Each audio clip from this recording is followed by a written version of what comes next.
Começamos uma semana, grandes coisas para acontecer. Eu estou esperando grandes coisas para a minha vida e você, esperando também grandes coisas para a sua vida? Então, para a gente conquistar, para a gente ir adiante, chega de desculpas, chega aí de falar que não dá, chega de sabotar, chega de um monte de empecilho, chega. Sabe por quê?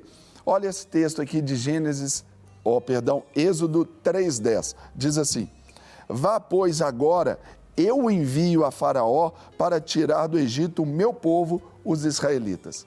Deus deu uma ordem claríssima aqui para Moisés. Não foi a primeira. Aqui, Deus já estava mostrando para ele como que seriam as coisas, Deus já estava fazendo todo esse processo. E aí, Moisés, então, passa a dar algumas desculpas aí para não cumprir o propósito de Deus, para não conquistar, para não fazer aquilo que deveria fazer e como deveria fazer. Então, o que você deve fazer e como você deve fazer? Naturalmente, até você já pode até saber como. Você já até tem ideia do que. Você sabe até onde chegar. Mas por que não está fazendo? Sabe por quê? Essas desculpas às vezes permeiam a nossa mente e aí nos paralisam, nos tornam mais lentos, de forma que a gente não consiga cumprir os objetivos.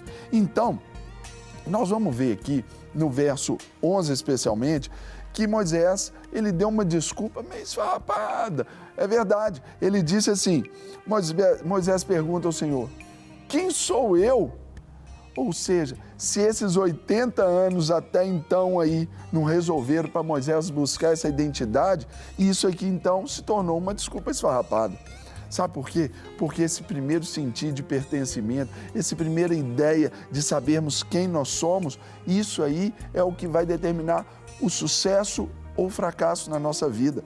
Quem você é e quem você é diante de Deus. Aqui já estava claro, Moisés já sabia que, ainda que ele estava sendo preparado durante 40 anos para ser um herdeiro, talvez, lá no Egito, Moisés passou outros 40 anos ali sendo preparado como um pastor de ovelhas, exatamente para cumprir um propósito de Deus. E ele então chega para Deus, nessa altura do campeonato, e vai dizer, quem sou eu? Quantas vezes você também se paralisa aí diante das coisas, diante da busca de uma recolocação profissional? Você se paralisa diante até do próprio Deus por pensar assim, quem sou eu?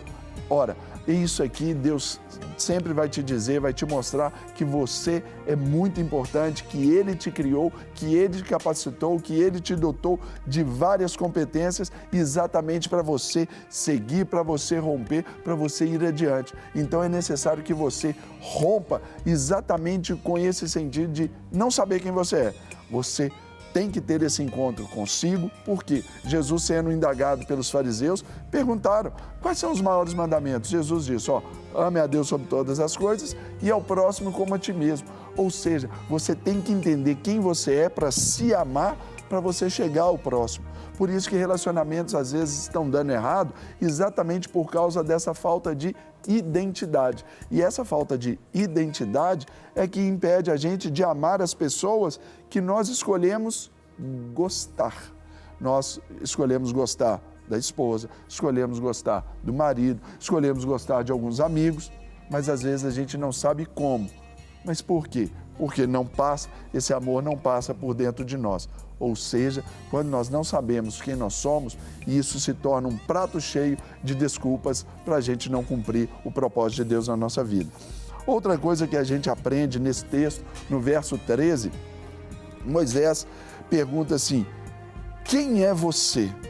Ou seja, uma desculpa esfarrapada para a gente não cumprir o propósito de Deus na nossa vida eu não tenho conhecimento, olha, eu não sei de nada, olha, eu não sei pregar, eu não sei falar, eu não sei. Não, vai que Deus vai te mostrar, deixa Deus ser Deus na sua vida, deixa Deus ser Deus no seu trabalho, deixa Deus ser Deus nas suas decisões, deixa Ele colocar as palavras na sua boca. Você sabe ao menos algum versículo da Bíblia? Eu quero te desafiar. Você sabe o Salmo número 23, verso 1? Por exemplo, o Senhor é o meu pastor e... Muito bem, e nada faltará. Está vendo como você sabe? Só isso já seria o suficiente para você romper em fé em muitas coisas, porque você vai saber que Ele é o seu pastor e você não vai ter falta de nada. Aqui Moisés, ele sentiu a falta desse conhecimento, de intimidade com Deus, mas ele poderia dizer que não conhecia bem o suficiente para descrevê-lo ao povo e nem tampouco para convencer a Faraó. Mas não era isso que Deus estava interessado na vida de Moisés. Ele queria mostrar tanto para o povo como para Faraó o poder dele através de, quando escolhe um ninguém para falar com alguém. Aqui está identificado um ninguém, Moisés, com alguém, um Faraó. Ou seja, é assim que Deus sempre vai fazer. Tem tantas outras pessoas melhores do que eu para estar aqui, mas Deus me escolheu para estar aqui. Então, eu tenho que fazer do meu melhor para ir até você, não é verdade? Outra coisa que Moisés aqui também nos ensina com as suas atitudes, mas para que a gente pense nessa semana, nesse dia, como um dia, uma semana de conquistas, é que a gente não pode dar a desculpa, como aqui ele também deu no capítulo 4, verso 1. Mas e se eles não me ouvirem? Esse povo é duro demais de coração. Não importa, Moisés, ele esqueceu que Deus sabia de todas as coisas. Moisés, ele esqueceu que Deus iria salvar sem perder ninguém aqui desse povo. Olha que interessante.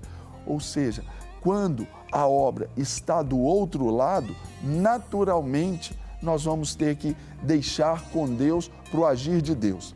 Em Provérbios nos ensina que Deus, ele tem nas mãos o coração do rei e como um ribeiro de águas, segundo o seu querer, ele o inclina. Ou seja, ainda que o coração endurecido de Faraó, proposital, por Deus, é exatamente para mostrar ao povo, mostrar a Moisés que Deus podia fazer. Ou seja, era uma ação subsequente, não era uma ação prévia. Então, nós queremos, às vezes, ver as ações prévias na nossa vida, que aconteça para depois a gente decidir. Não, isso nunca vai ser fé. Fé, primeiro a gente decide e aí, então, depois vem o milagre. A gente dá o passo, depois se forma o chão. Vai ser sempre assim e Deus, ele não vai te deixar em falta. Por quê? Nós vamos pensar aqui como Moisés. Moisés, aqui no capítulo 4, no verso 10, ele vai dizer: mas Deus, eu não sei falar. Ele poderia estar se justificando pela gagueira. Mas lá em Atos, capítulo 7, versículo 27, está dizendo que Moisés foi ensinado em toda a cultura egípcia e era poderoso em obras e em palavras. Olha que legal! Moisés era um cara que sabia articular bem, Moisés sabia ali falar, ele conhecia, Moisés era um arquiteto, um matemático, Moisés era o cara. Só que aqui ele estava colocando uma desculpa para ser o cumpridor do propósito de Deus.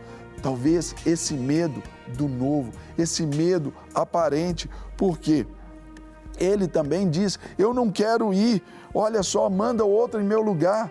Quantas vezes nós damos as oportunidades de Deus, da nossa vida, para os outros? Quantas pessoas já escreveram o seu livro? Quantas pessoas já gravaram a sua música? Quantas pessoas já estão exercendo a atividade profissional que era sua?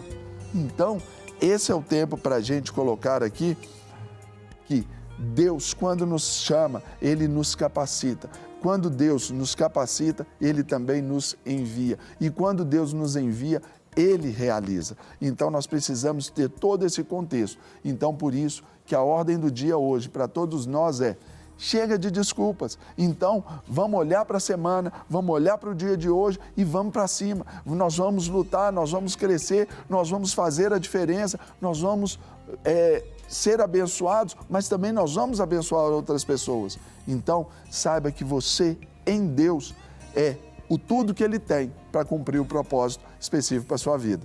Ele não vai cumprir o propósito específico da sua vida comigo. Você concorda? Então você é o tudo de Deus aí para fazer cumprir na sua vida o querer e o realizar dele. Não quer ficar um segundo por fora da nossa programação? Agora você pode nos acompanhar através das plataformas digitais. Não perca tempo. Acesse, curta e siga-nos. Fique por dentro de tudo o que acontece por aqui. Rede Super, inspirando você.